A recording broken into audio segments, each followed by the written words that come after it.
लेकिन ज्यादा से ज्यादा क्या करोगे? हार्वर्ड से पढ़ करके आओ या बेरमो के सरकारी विद्यालय में पढ़ो। विद्या का, मैं इधर बैठे हुए जितने भी विद्वान लोग बैठे हुए हैं, एजुकेटेड लोग बैठे हुए हैं, लिटरेट बैठे हैं, उनसे पूछता हूं, विद्या का उद्देश्य क्या है? एजुकेशन का उद्देश्य क्या है? किसके लिए अपने बच्चों को पढ़ाते हो? तुम खुद किस लिए पढ़े थे? किसके लिए? एम्प्लॉयमेंट के लिए, नथिंग एल्स। रोटी कपड़ा और मकान, एक दुकान, दो दुकान, 5 दुकान, 7 दुकान, उसके बाद सीधा श्मशान। यही है तुम्हारी जिंदगी। रोटी कपड़ा और मकान, 70 साल की जिंदगी में 1 से 5 दुकान किए और फिर 4 कंधों पर श्मशान चले गए। इसी के लिए पृथ्वी पर आए थे।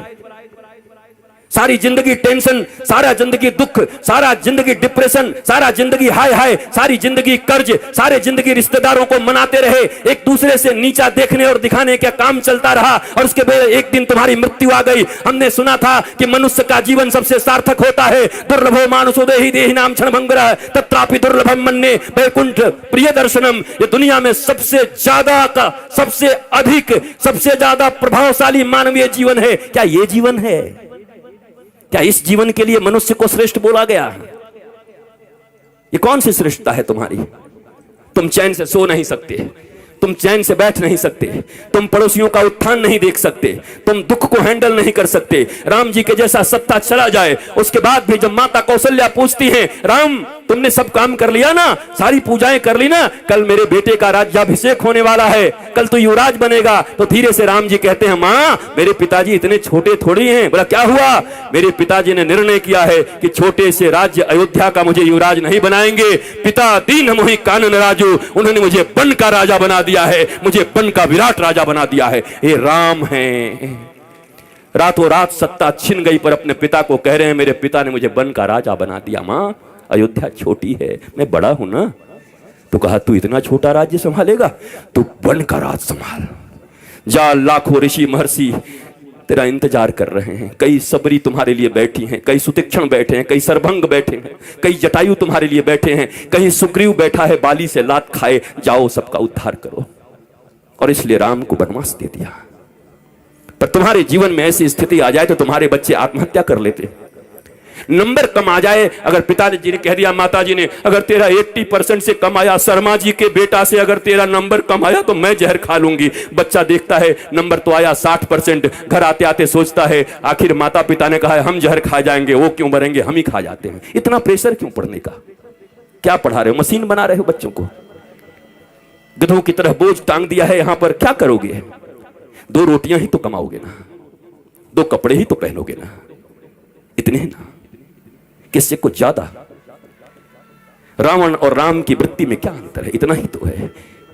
रावण कहता है कि दुनिया में जितना भी सुंदर है वो सब मेरा होना चाहिए, सब मेरा है।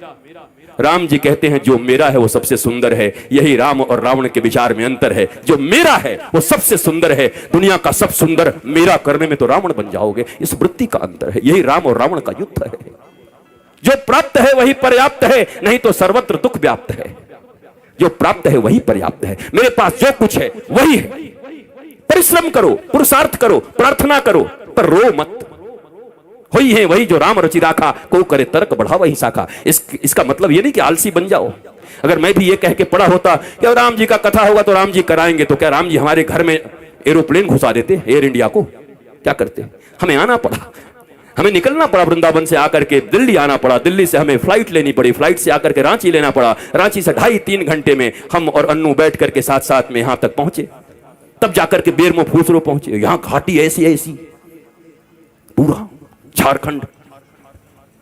हम तो चैतन्य महाप्रभु को याद करते आ रहे थे कि हे महाप्रभु हरे राम हरे कृष्ण हरे राम हरे कृष्ण। पूरा पूरा हरियाली चारों तरफ थी, अच्छा था। आए, यहां भी आनंद आया, आपको देख करके आनंद आया। याद रखो, कहते तो सभी हैं पर विश्वास रखो, दोनों भुजा उठा के कहता हूं, मेरे लिए बस एक ही आह्लाद है, न कोई चढ़ावा न कोई सामान, बस हृदय से आकर के बैठ करके राम का गुणगान सुन लो, यही मेरी दक्षिणा है। अगर तुम्हारे मुख से राम और कृष्ण के नाम निकलने लगे, तुम्हारे बच्चे अगर शिवाजी और छत्रपति महाराणा प्रताप इत्यादि की तरह होने लगे, विवेकानंद होने लगे, तो मेरी दक्षिणा मुझे मिल गई है। इससे ज्यादा क्या चाहिए? कपड़े भी हैं, गाड़ियां भी हैं, आश्रम भी हैं, बहुत कुछ है। अब क्या करूंगा? मैं अकेला हूं।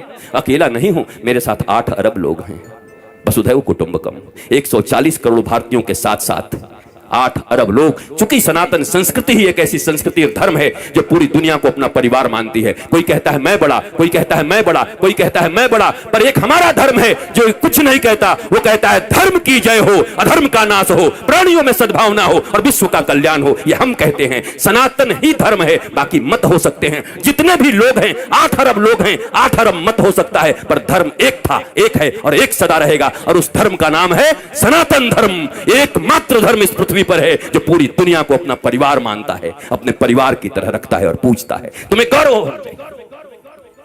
मुझे याद है आज के 10-12 साल पहले जब योगी आदित्यनाथ जी महंत जी सांसद थे, हमारा मिलन हुआ गोरखपुर में, गोरखनाथ पीठ में। एक भागवत की कथा थी, वहां मैं भी था, आप भी थे, एक साथ बैठे हुए थे। हमारी चर्चा होने लगी। उन्होंने कहा क्या कहे, लोग हमें सांप्रदायिक सांप्रदायिक कहने लगते हैं। हम कि महाराज जी अब हमें ग्रंथ खोलना चाहिए।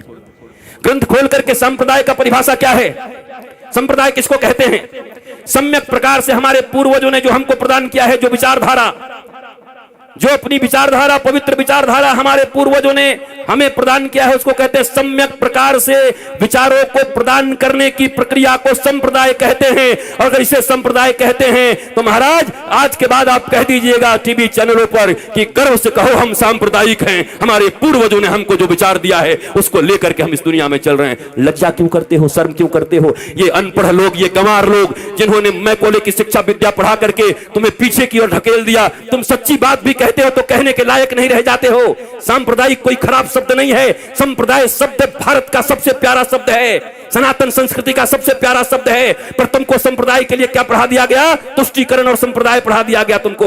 यहां तुष्टीकरण नहीं, यहां 140 करोड़ लोगों के संतुष्टीकरण की बात होती है, यहां 8 अरब विश्व के लोगों की संतुष्टीकरण की बात होती है। यह है सनातन धर्म। तुम्हें गौरव होना चाहिए अपने धर्म के ऊपर, पर तुम बैकडोर में रहते हो, पीछे रहते हो, क्योंकि तुम्हारे पास ज्ञान नहीं है, क्योंकि तुमने हिंदी नहीं पढ़ी, तुम इंग्लिश पढ़ रहे हो, ना हिंदी ना इंग्लिश, ये मिली जुली।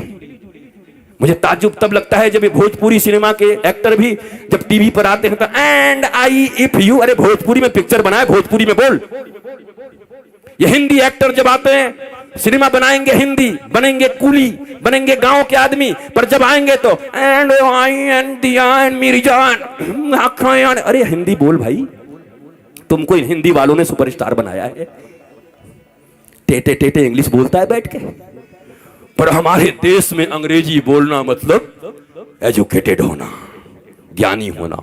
हे भारतीयों, इस गुलामी से कब निकलोगे? इस दुनिया में सबसे रीच लैंग्वेज है तो संस्कृत है, और सबसे पुअर लैंग्वेज है तो इंग्लिश है। संस्कृत के पास 1,74,00,000 से ज्यादा वर्ड्स हैं। करोड़ कह दिया, अरब। इंग्लिश के पास कितने हैं? बेचारा हर साल 2-4-10 बढ़ाते रहता है। हमारी कितनी बढ़िया संस्कृति है, मौसी, चाची, मामी, वहां सब आंटी, पता ही नहीं कौन क्या। Brother and brother in law, बताओ, sister and sister in law, वो लॉ के अनुसार सिस्टर है और ये कैसी सिस्टर है? ये क्या है? This is language. बोलने दो जो बोलते हैं, तुम भी सीख के रखो, पर गौरव तो अपनी संस्कृत पर करो। संस्कृत में गाली भी दोगे ना तो बड़ा आनंद आएगा। किसी को कह दो ना, आप तो ग्राम सिंह हैं, खुश हो जाओ। ग्राम सिंह, ग्राम सिंह का अर्थ कुत्ता होता है, कुकुर। किसी को कह दो आई आई आप तो ग्राम सिंह है, वो भी कहेगा। बाद में कोई कहे हमको ग्राम सिंह कहा, महाराज संस्कृत में कुकुर होता है। आए कुकुर बोल गया। हमारी गाली भी इतनी प्यारी है हमारी भाषा में, पर हमें मालूम ही नहीं, हम जानते ही नहीं। बदलो अपने संस्कारों को, नहीं तो ये कथाएं तुम्हें और बेहोश कर देंगी कुछ दिन के बाद। और इस बेहोशी में सोमनाथ के मंदिर इतनी बार टूटे। तुम्हें याद है सोमनाथ का मंदिर जब टूट रहा था तो हजारों हजार लोग मारे गए थे। सब विद्वान थे, वेदज्ञ थे, श्रुतज्ञ थे, बड़े बड़े विप्र थे, बहुत मंत्र पढ़ते थे। मंदिर भी टूट गई, वो भी मार दिए गए। कैसे हो गया ये? शास्त्र पढ़ना अलग है और शास्त्र समझना अलग है, रटना अलग है। ये रट्टू तोता बनकर के कथा कहना अलग है, और उपनिषद और अपने गुरु के प्रतिबोध से बैठ करके सिंह की तरह गरजते हुए भारतवासियों और विश्व को समृद्ध और संस्कारवान बनाना भारतीय धर्म गुरुओं का परम लक्ष्य होना चाहिए। भारतीय धर्म गुरु ऐसे होते हैं। हम रट्टू तोता लोग नहीं हैं। हमें कोई सिखा दिया और तोते की तरह हम आकर प्रवचन करने लगे और भाषण करने लगे। वैसे ऐसे लोग हैं। 7 दिनों में लोग कहते हैं, क्या कहूं, इस श्लोक का वर्णन तो अगर मैं करने लगूं तो 7 दिन तक करना पड़ेगा। हमने एक जगह पंडाल में कह दिया, पंडाल का खर्चा हम देंगे, तू करके दिखा। भाग गया, क्योंकि कर ही नहीं सकते 7 दिन तक। पर ये रट लिया है, सिखाया जाता है कैसे बोलिएगा कि अभी समयाभाव के कारण इस श्लोक की चर्चा तो मैं 15 दिन तक कर सकता हूं, लेकिन आइए समयाभाव के कारण आगे बढ़ते हैं। मैंने कहा पंडाल का खर्चा, माइक का खर्चा और आपका भी खर्चा मैं दे रहा हूं, आपको इसी श्लोक पर बोलना है। मैंने सुना, दूसरे दिन सुबह निकल गए कि कहां से इसका विवेचना करूं, कैसे करूं। ये कोई व्यवसाय नहीं है, कोई व्यापार नहीं है। प्यार को व्यापार मत बनाओ। धर्म प्यार है, धर्म प्रीति है। धर्म से डरते नहीं हैं, धर्म प्रेम वर्धित करता है। भक्ति और विभक्ति 2 चीजें होती हैं। भक्त बनने आए हो, विभक्त का अर्थ होता है अलग होना भगवान से, और भक्त का अर्थ होता है जुड़ जाना। इस बाजारवाद की दुनिया में हर जगह बस सामान की तरह हम बिक रहे हैं। रोज तुम्हें लुभाया जा रहा है, पूरा बाजार चुंबक हो गया है, तुम सड़े हुए लोहे हो गए हो। सब कुछ उसी में छीना जा रहा है। कमाल हो गया।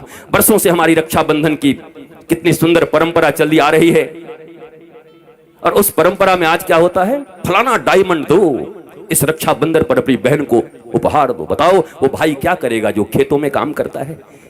पीढ़ियों का उनका प्यार भाई बहन के बीच, पर ये प्रचार भाई बहन के प्रेम, पति पत्नी का। मैंने देखा, ये कुकर लाओ और बीबी से प्यार बढ़ाओ। हम कि वाह, ये कुकर नहीं होगा तो बीबी से प्रेम नहीं होगा, पत्नी से प्रेम नहीं होगा, कुकर से प्रेम होगा। कुकर और पत्नी का क्या संबंध है? डायमंड और भाई बहन का क्या संबंध है? हर चीज को पैसे से जोड़ दिया। बात बढ़ाना भैया, सबसे बड़ा रुपया। कहीं रिश्ते नहीं रह गए, गांव नहीं रह गए। और इस कोरोना में उन शहरों में जो कबूतर की तरह लेकर के फ्लैट रहते थे, डुकुड़कू कुकड़ुकू, उनको पहली बार पता चला कि गांव और गांव की गलियों और गांव के वृक्षों का क्या महत्व है। तरस गए वो ऑक्सीजन के लिए, पर गांव में लोग ऐसे सीना करके घूमते रहे। भारत गांवों का देश था। यहां ऑक्सीजन फ्री, यहां जल फ्री, और सबके सब पहले हम ऐसे भारतवासी लोग हैं। पहले इतना यूरिया डाल दिया, खेती करने लगे, पंजाब में खेती होने लगी, पंजाब में इतना अन्न उपजने, हरित क्रांति आ गई। ऐसी हरित क्रांति आ गई कि पंजाब से एक ट्रेन चलने लगी, कैंसर स्पेशल ट्रेन। क्या करोगे ऐसी हरित क्रांति का, जब अपने ही बच्चों को कैंसर का पेशेंट बनाते रहे। इतनी भूख और इतनी लालच किस बात की है? तो ये भारतवासियों को हो क्या गया है? जो भारत विश्व गुरु था, जिस भारत की माताएं प्रहलाद, अलर्क जैसे पुत्रों को जन्म देती थी, ये हो क्या गया है? ये कहां से बुद्धि बिगड़ गई हमारी? ये कहां से आपके बच्चों में आप कंपटीशन भर रहे हैं, सिर्फ प्रतियोगिता भर रहे हैं। इतना छोटा बच्चा होता है, उसको प्रतियोगिता से तुम्हें इतना नंबर लाना पड़ेगा, उससे ज्यादा नंबर लाना पड़ेगा। क्या क्या बना रहे हो उसको? कोई कहता है डॉक्टर बनो, कोई कहता है इंजीनियर बनो, कोई कहता है ये बनो, कोई कहता है व्यवसायी बनो। कोई नहीं कहता बेटा तो कुछ बन न बन, पर श्रवण कुमार की तरह ऐसा बनना कि बूढ़े माता पिता को अगर तीर्थ करने का मन हो तो कंधे पर बिठा के ले चलना। इंसान बन जा, आदमी बन जा, सच्चा बेटा बन जा। वो कोई नहीं बना रहा। उसके बाद रो रहे हैं, उसके बाद निंदा कर रहे हैं, गांव में घूम घूम के हमारा बेटा हमारी बात नहीं सुनता, बहू बात नहीं सुनती, बेटी बात नहीं सुनती। आपने शिक्षा क्या दिया था? और आपकी भी गलती नहीं है मेरे माता पिता, और मैं औलादों को भी कहूंगा, ये जो बेटे और बेटी हैं, इतना कम से कम मानो, जिन्होंने तुम्हें इस पृथ्वी पर लाया है, जिन्होंने गर्भ में रखा है, उससे अपना तुम्हारा इस दुनिया में कोई नहीं हो सकता। फिर दोनों भुजा उठा के कहता हूं, इस दुनिया में अगर तुम्हारा कोई सबसे सच्चा मित्र हो सकता है तो माता पिता और गुरु, इसके सिवा तुम्हारा कोई मित्र नहीं हो सकता। बाकी सब पता नहीं कहां तुम्हें ढकेल देंगे। पहली गुरु माँ पिता, इन दोनों के तुम न हुए तो दुनिया वाले तुम्हारे अपने होंगे। किसको मित्र मान रहे हो? दुनिया में कैसे फ्रेंडशिप है, मेरी वो फास्ट फ्रेंड है, किस लिए? मैं सही करूं या गलत करूं, सदा मेरे साथ खड़ा रहता है। अरे तो तुम्हारा वो दुश्मन है। ये तो दुर्योधन और कर्ण की दोस्ती हो गई। कर्ण को दुर्योधन ने अंग देश का राजा बना दिया, इसलिए कर्ण श्री कृष्ण और धर्म के खिलाफ खड़ा हो गया, और खिलाफ खड़ा हो गया तो 12 के भाव में मारा गया, जबकि कर्म से बड़ा कोई दानवीर नहीं था। कर्ण से बड़ा कोई वीर नहीं था, सूरवीर नहीं था, ऐसा कोई बढ़िया धनुर्धर नहीं था, पर धर्म और भगवान के खिलाफ खड़े हो गए तो तुम्हारी कोई धनुर्धारिता काम नहीं करेगी। धर्मो रक्षति रक्षितः, जो धर्म की रक्षा करता है धर्म उसकी रक्षा करता है।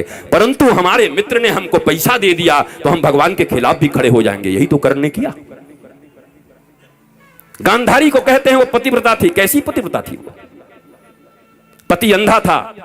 पतिव्रता का अर्थ होता है अंधे पति को अपनी दोनों आंखों से वो दिखाती, हर चीज बताती, पति की आंख बन जाती, तब पतिव्रता कहता। पति तो पहले से अंधा था, वो भी पट्टी बांध करके दुर्योधन अन्याय पे अन्याय करता रहा, पर धृतराष्ट्र की तरह गांधारी भी आंख बंद करके बैठी थी। वो कैसी पतिव्रता हो सकती हैं? और अगर पतिव्रता थी तो अपने 99 पुत्रों में से एक को क्यों नहीं बचा सकी? अगर इतनी ही पतिव्रता थी तो उनका आशीर्वाद उनके पुत्रों को क्यों नहीं मिला? क्यों मारे गए सबके सब? कुरुक्षेत्र के मैदान में रक्त रंजित होकर के क्यों पड़े रहे सब? क्योंकि धर्म नहीं अपनाया। पतिव्रता ये नहीं होता। अगर पिता नहीं समझ पा रहे हैं तो मां का यह कर्तव्य है कि अपने बच्चों को कुपथ से जाने से रोके। नहीं नहीं नहीं, इट्स नॉट गुड, मत जाओ इधर, ये ठीक नहीं है, तुम्हें धर्म पथ पर चलना है मेरे बेटे, तुम धर्म पथ पर चलो। पर हम सब बस एक ही चीज सिखा रहे हैं, बढ़िया कमाना